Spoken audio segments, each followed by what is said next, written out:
Hello welcome back to my YouTube channel. നമ്മൾ ഇന്നലെ ഒരു വീഡിയോ ഇട്ടിട്ടുണ്ടായിരുന്നു.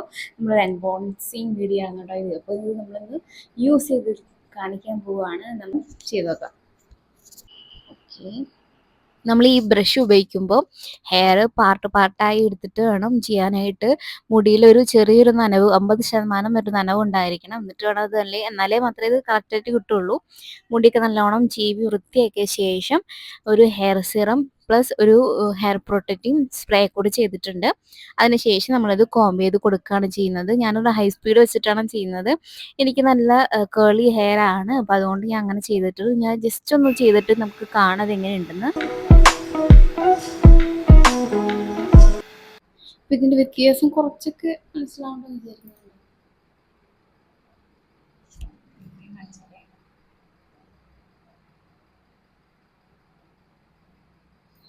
നമ്മൾ കുറച്ച് നേരമാണ് ഇത് യൂസ് ചെയ്തിട്ട് ഇങ്ങനെയാണ് റിസൾട്ട് കിട്ടിയത്. ഇനി കുറച്ചുകൂടി ടൈം എടുത്ത് നമ്മൾ ചെയ്യണം. എന്നിട്ട് അടുത്ത സൈഡിൽ കൂടി നമുക്ക് ചീവി വൃത്തിയാക്കിയിട്ട് അതുകൂടിയും ചെയ്യാം കേട്ടോ. ഈ ബ്രഷ് ഉപയോഗിക്കുന്നതിൻ്റെ മെയിൻ ഗുണം തന്നെ നമുക്ക് ടൈം കുറേ അധികം നമുക്ക് ലാഭിക്കാം. അധികം നേരം ഇങ്ങനെ മുടിയിൽ ഇങ്ങനെ സ്ട്രെയിറ്റിങ്ങിന് വേണ്ടിയിട്ടോ അല്ലെങ്കിൽ പാർലറിൽ പോയിട്ടൊന്നും നമുക്ക് സമയം കളയേണ്ട കാര്യം. ഒരു ബ്രഷ് എടുത്ത് ജസ്റ്റ് ഒന്ന് കോംബ് ചെയ്ത് കൊടുത്താൽ മതി. നമ്മുടെ മുടി പെട്ടെന്ന് ഉണങ്ങാനും ഒക്കെ സഹായിക്കുകയും ചെയ്യും കേട്ടോ ഇത്.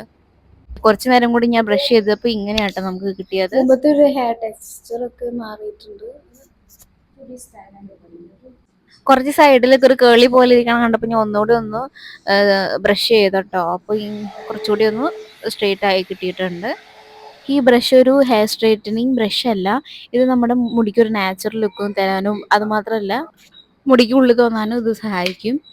പക്ഷേ ഞാൻ ഇത് യൂസ് ചെയ്തപ്പോൾ എനിക്ക് ഉണ്ടായെന്ന് വെച്ചിട്ടുണ്ടെങ്കിൽ ആ സമയത്ത് മാത്രമാണ് എനിക്ക് സ്ട്രെയിറ്റും പോലും ഉണ്ടായിരുന്നത്. കുറച്ച് നേരം കഴിഞ്ഞപ്പോൾ തന്നെ അത് നമ്മുടെ ഹെയർ സാധാരണ രീതിയിൽ തന്നെ ആയി. എൻ്റെ ഹെയറിൽ ഇത് കൺസിസ്റ്റൻ്റ് ആയിട്ട് നിൽക്കണില്ല.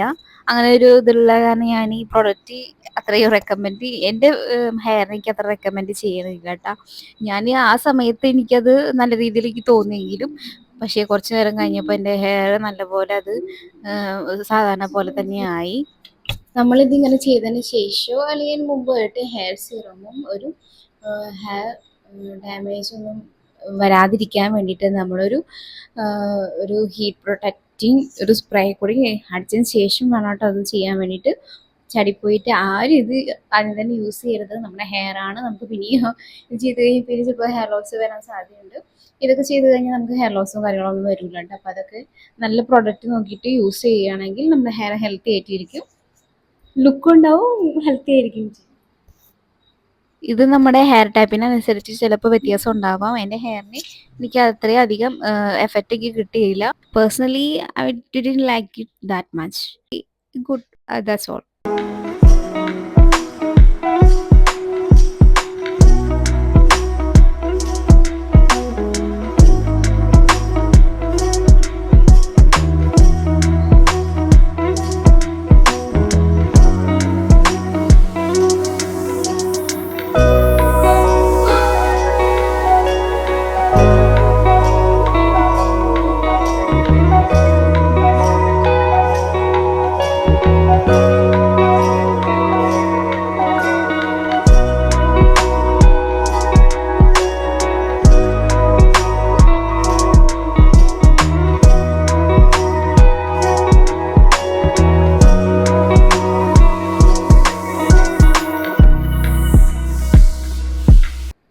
നമ്മൾ പ്രത്യേകം ശ്രദ്ധിക്കേണ്ട കാര്യം എന്താണെന്ന് വെച്ചിട്ടുണ്ടെങ്കിൽ നമ്മൾ എന്തായാലും ഒരു ഹെയർ സിറം പ്ലസ് ഒരു ഹീറ്റ് പ്രൊട്ടക്റ്റിംഗ് സ്പ്രേ എന്തായാലും യൂസ് ചെയ്തിരിക്കണം. അല്ലെങ്കിൽ ഹെയർ ഡാമേജ് ഉണ്ടാവും. നമ്മൾ ഒരിക്കലും ഇത് ഡെയിലി ബേസിസിൽ ഉപയോഗിക്കരുത്. ഡെയിലി ബേസിസ് ഉപയോഗിച്ച് ഹെയർ ഫോൾ ഉണ്ടാവാൻ സാധ്യത വളരെ കൂടുതലാണ്. ഡെയിലി ഇത് യൂസ് ചെയ്യാതിരിക്കുക. നമ്മളൊരു ഫംഗ്ഷൻ എന്തെങ്കിലും ജനറേറ്ററിൽ എന്തെങ്കിലും കാര്യങ്ങൾ എന്തെങ്കിലുമൊക്കെ ഉണ്ടെങ്കിൽ അപ്പോൾ നമുക്കിത് യൂസ് ചെയ്യാവുന്നതാണ്. അടിപൊളിയായിട്ട് ഇഷ്ടമായില്ല എന്നുള്ളത് കമൻറ്റ് ചെയ്യുക കേട്ടോ. അപ്പോൾ ഇത്രയേ ഉള്ളൂ. നിങ്ങൾക്ക് എല്ലാവർക്കും ഈ വീഡിയോ ഇഷ്ടപ്പെട്ടിട്ടുണ്ടെങ്കിൽ ലൈക്ക് ചെയ്യുക, ഷെയർ ചെയ്യുക. എൻ്റെ ചാനലിൽ ഇഷ്ടപ്പെട്ടിട്ടുണ്ടെങ്കിൽ സബ്സ്ക്രൈബ് ചെയ്യാൻ വേണ്ടി മറക്കല്ലേ. അടുത്ത വീഡിയോ ആയിട്ട് ഞാൻ വീണ്ടും വരുന്നതായിരിക്കും. ടാറ്റാ.